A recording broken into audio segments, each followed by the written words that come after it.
तो my channel. आज के इस वीडियो में आपके लिए लेकर आए BHD 1138 हिंदी साहित्य विविध विधाएं।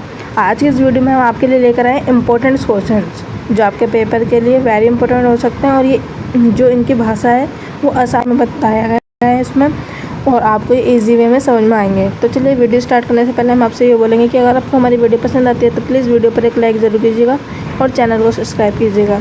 देखिए आपकी स्क्रीन पर पहला क्वेश्चन दिखाई दे रहा होगा कि भाषा और लेखन में क्या अंतर है। देखिए, भाषा हमारे विचारों को व्यक्त करने का माध्यम होता है, लेकिन वहीं लेखन भाषा एक लिखित रूप में होता है। जब हम कुछ लिखते हैं तो हम अपने विचारों को स्थायी रूप देते हैं। इसलिए लेखन अच्छा होना चाहिए और ताकि लोग हमें ठीक से समझ सकें। भाषा क्या होता है? पहला, भाषा इसका क्या होता है, ये एक विचार को व्यक्त करता है। ठीक है, विचार को क्या करता है? व्यक्त करता है। वहीं लेखन क्या होता है? ये इसका जो होता है ये स्थायी रूप होता है। ठीक है, और ये जो होता है ना, अच्छा होना चाहिए ताकि जो लोग हैं ना वो हमें अच्छे से समझ सकें, हमारे विचारों को अच्छे से समझ सकें। तो ये बताया गया है।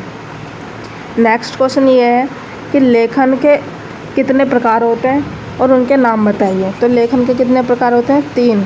ये मुख्यतः 3 प्रकार से होते हैं: रचनात्मक, सूचनात्मक और व्यावसायिक। ये 3 प्रकार होते हैं। इनके एग्जाम्पल से आप समझ सकते हैं। रचनात्मक क्या होता है? कहानी और कविताएं, जो रचनाएं की जाती हैं कहानी और कविता की। सूचना यानी कि किसी चीज़ का सूचना देना, तो रिपोर्ट और समाचार हो गया। और व्यावसायिक लेखन में क्या आता है? जैसे आवेदन पत्र हो गया और सरकारी चिट्ठियाँ हो गई। ठीक है, अच्छा निबंध कैसे लिखा जाता है? तो अच्छे निबंध को लिखने के लिए 3 बातों का बहुत ध्यान रखना होता है। पहला, उसका परिचय अच्छा होना चाहिए, मुख्य भाग अच्छा होना चाहिए, और उसका जो अंत होता है निष्कर्ष वो अच्छा होना चाहिए। परिचय में देखो, विषय को शुरू में अच्छे से बताता है। परिचय क्या करता है? इंट्रोडक्शन में क्या होता है? सबसे पहले वो उस चीज़ के बारे में अच्छे से बताता है। उसका मुख्य भाग क्या होता है? विषय से जुड़ी बातें बताना, उसका तर्क देना और उदाहरण देना। ठीक है, तो ये उसका मुख्य भाग होता है। और अंत में क्या बताता है? अपने विचारों को संक्षेप में लिखता है। फिर लास्ट लाइन में अपने विचारों को मतलब पूरी डिटेल में लिखना होता है। भाषा सरल और साफ होनी चाहिए। फिर नेक्स्ट क्वेश्चन ये होता है कि औपचारिक और अनौपचारिक पत्र में क्या अंतर है। इससे आपका एक क्वेश्चन बनता ही ये वेरी इंपॉर्टेंट होता है, इसे ध्यान से देखिएगा। औपचारिक और अनौपचारिक पत्र में अंतर आसान भाषा में इस तरह से हम समझ सकते हैं कि देखिए, औपचारिक पत्र वे होते हैं जो किसी सरकारी या व्यावसायिक काम के लिए लिखे जाते हैं। औपचारिक पत्र वे होते हैं जो किसी गवर्नमेंट काम या किसी जॉब से रिलेटेड काम के लिए लिखे जाते हैं। जैसे स्कूल के प्रिंसिपल को छुट्टी के लिए पत्र लिखना, बैंक में खाता खोलने के लिए आवेदन करना, या किसी ऑफिस को सूचना देने के लिए। इसी पत्र की भाषा बहुत शुद्ध और विनम्र और थोड़ी सी गंभीर होती है। इसमें एक तय तरीका होता है। सबसे पहले पता, तारीख, फिर संबोधन, ठीक है, मानवीकरण ऐसे करके, फिर विषय, और फिर मुख्य बात, और अंत में धन्यवाद और नाम देते हैं। तो औपचारिक पत्र जो गवर्नमेंट और ऑफिस के यूज़ में किया जाता है। वहीं अनौपचारिक पत्र वे होते हैं जो हमें दोस्तों, परिवारों या करीबी लोगों को लिखते हैं। जैसे अपने दोस्त को जन्मदिन के लिए बधाई देना, माँ की हालचाल का जो पत्र होता है, भाई से मिलने की बात करना।